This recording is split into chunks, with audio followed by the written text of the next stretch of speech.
Assalamualaikum warahmatullahi wabarakatuh. Perkenalkan, nama saya Ahmad Abdullah Faki dari kelas 10H. Kali ini saya ingin mempresentasikan PPT Teks Hikayat. Pengertian: teks hikayat adalah karya sastra lama berbentuk prosa narasi yang berisi cerita, undang-undang atau silsilah yang berasal dari Melayu dan sering mengandung unsur kemustahilan dan kesaktian. Lalu ciri-ciri: yang pertama ada bentuk prosa mirip cerpen atau novel tetapi tidak terikat rima. Yang kedua, bahasa Melayu klasik, itu ditulis dalam bahasa Melayu kuno meskipun kini banyak diterjemahkan ke bahasa Indonesia.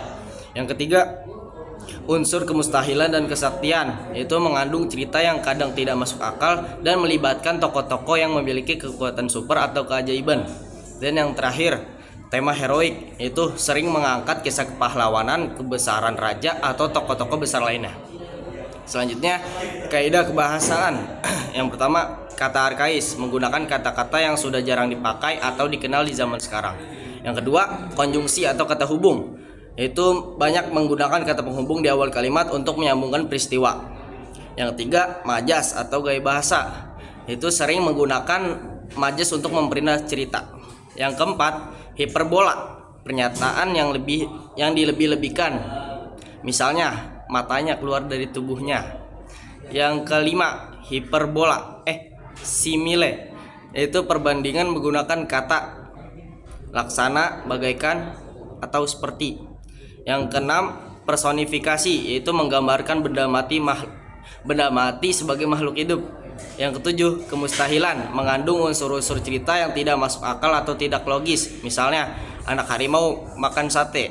Dan yang terakhir, bahasa klasik, menggunakan bahasa Melayu lama yang bersifat baku, kadang sulit dipahami dan penuh simbol.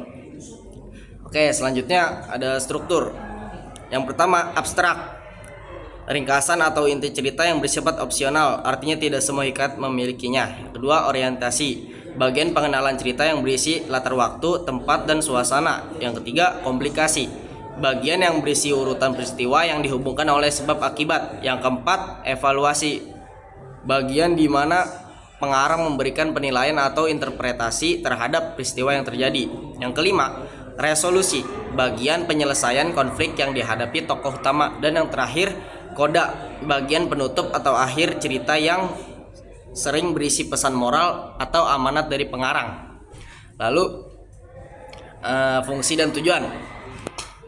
Fungsinya yaitu satu, pelipur lara, itu memberikan hiburan kepada pembaca atau pendengar melalui cerita yang menarik, penuh imajinasi, dan seringkali mengandung unsur magis atau kepahlawanan. Yang kedua, media pendidikan, yaitu menyampaikan pesan moral dan nilai-nilai luhur yang penting untuk diterapkan dalam kehidupan sehari-hari. Yang ketiga, sarana meramaikan acara, itu digunakan untuk memeriahkan suasana dalam pesta atau acara adat. Yang keempat, pembangkit semangat, yaitu memberikan dorongan semangat, baik semangat untuk berjuang maupun semangat lainnya.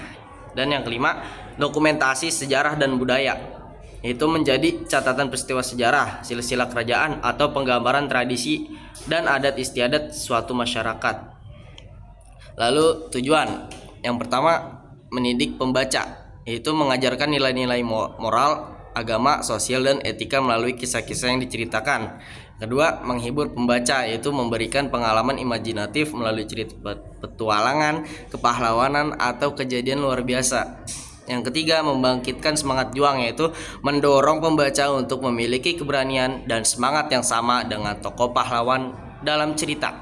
Yang keempat, mengabadikan peristiwa dan nilai, yaitu merekam kejadian-kejadian penting dan nilai-nilai yang dianut oleh masyarakat pada masa lampau untuk dilestarikan. Dan yang terakhir, menyampaikan pesan moral, yaitu membawa pesan-pesan yang dapat membentuk karakter dan perilaku yang baik pada pembaca.